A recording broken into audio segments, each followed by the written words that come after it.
सिया को आज बहुत ज़्यादा बेचैनी हो रही थी। उसे समझ में नहीं आ रहा था कि वह आखिर अपने घर वालों को कैसे समझाए, उन्हें कैसे इस बात का यकीन दिलाए कि वह वाकई में करण से बहुत प्यार करती है और करण उससे। और सबसे बड़ी बात, वह फ़िलहाल किसी भी नए रिश्ते के लिए तैयार नहीं है। अभी उसे और पढ़ना है, पढ़ाई पूरी करनी है। वैसे भी ये उसके कॉलेज का आखिरी साल है। इसके बाद उसे मॉडलिंग इंडस्ट्री में नाम बना के अपना सपना पूरा करना है। पर उसके दादाजी श्री यशवंत सिंघानिया जी उसकी बात मानने या सुनने के लिए बिल्कुल भी राजी नहीं हैं। वो सिया के मॉडलिंग इंडस्ट्री में जाने की जिद से तंग आ चुके हैं और अब उन्होंने ये फैसला कर लिया है कि या तो सिया चुपचाप से अपना कॉलेज ख़त्म करे और उनका परफ्यूम का फैमिली बिजनेस ज्वाइन करे, या फिर अब वो उसकी शादी कर देंगे। सिया भी बैठकर इस सब के बारे में सोच ही रही थी कि तभी एक नौकर ने आकर कहा, मैडम, आपको बड़े साहब बुला रहे हैं। सिया अच्छे से जानती थी कि दादाजी उसे क्यों बुला रहे हैं, इसलिए उसने अपने दिमाग को शांत करते हुए कहा, उनसे कहो मैं आ रही हूँ। यह कहकर सिया ने जाकर सबसे पहले अपना मुंह धोया और सीधे अपने दादाजी के पास उनके कमरे की तरफ जाने लगी। पर इस वक्त वह उससे की तरफ ही आ रहे थे। उन्होंने गुस्सा होते हुए कहा, तुमने क्या कसम खा ली है कि तुम मेरी कोई भी बात नहीं मानोगी? मैंने तुम्हें साफ तौर पर मना किया था कि तुम किसी मॉडलिंग इंडस्ट्री में नहीं जा रही हो। उसके बाद भी ये तुम्हारे लिए ये सारे लेटर पता नहीं किन किन एजेंसी से क्यों आ रहे हैं।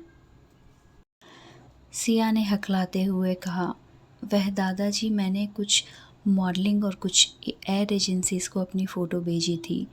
उन लोगों ने शायद मेरी फ़ोटो देखी होगी और शायद उन्हें मेरी फ़ोटो पसंद आई होगी, इसलिए ये सब।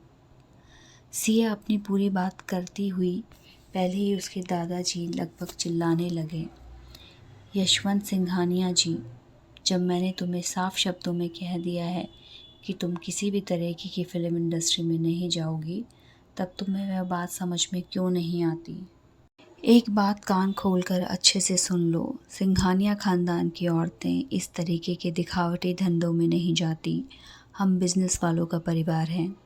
अगर कुछ करना है तो बिज़नेस करो। ऐसी घटिया प्रोफेशन में क्या होता है वो सब मुझसे बुलवा कर मुझे मेरी जवाब ख़राब करने के लिए मत मजबूर करो, वरना इस इंडस्ट्री के काले चिट्ठे मैं बहुत अच्छे से जानता हूँ और समझता हूँ। यह कहकर यशवंत सिंघानिया जी गुस्सा होकर उल्टे पैर सिया के कमरे से बाहर चले गए और जाते जाते सिया के सामने उन सभी लेटर्स को ज़मीन पर पटकते हुए गए थे।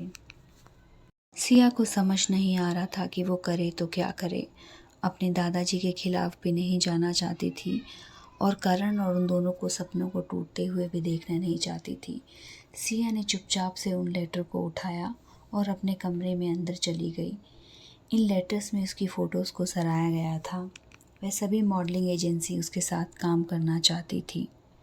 हालांकि किसी को भी इतनी आसानी से मॉडल बनने का मौका नहीं मिलता, पर क्योंकि सिया का कॉलेज शहर का सबसे बड़ा कॉलेज था और इसलिए लगभग हर किसी मॉडलिंग एजेंसी की नज़र इन कॉलेजेस पर होती थी ताकि यहाँ से नया मॉडल निकाल कर आ सके।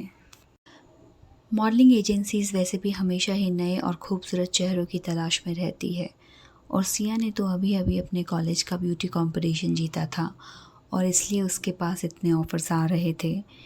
इन लेटर्स को हाथों में लेकर सिया ये काफ़ी देर तक बैठी रही और जब उसे कुछ नहीं समझ आया तो आखिर में परेशान होकर सिया ने करण को फ़ोन किया। करण, हेलो सिया, क्या हुआ, कैसी हो?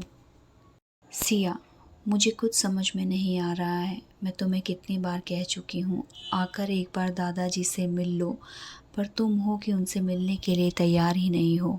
करण, सिया मेरी जान, मैंने मिलने से इनकार नहीं किया है, मैं मिलूँगा, पर मैं तुमसे कितनी बार कह चुका हूँ कि अभी मैं उनसे किस तरीके से मिलूँ।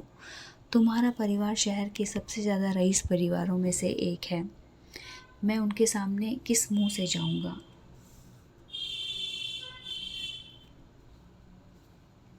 अभी मुझे अपनी एजेंसी सेट करनी है, पहले थोड़ा अपना नाम बनाना है। करण अभी बोल ही रहा था कि सिया ने बीच में उसकी बात काटते हुए कहा, पर तब तक दादाजी मेरी शादी कहीं और कर देंगे। करण, तो तुम उनकी बात क्यों नहीं मान लेती उनका परफ्यूम का बिजनेस क्यों नहीं जॉइन कर लेती।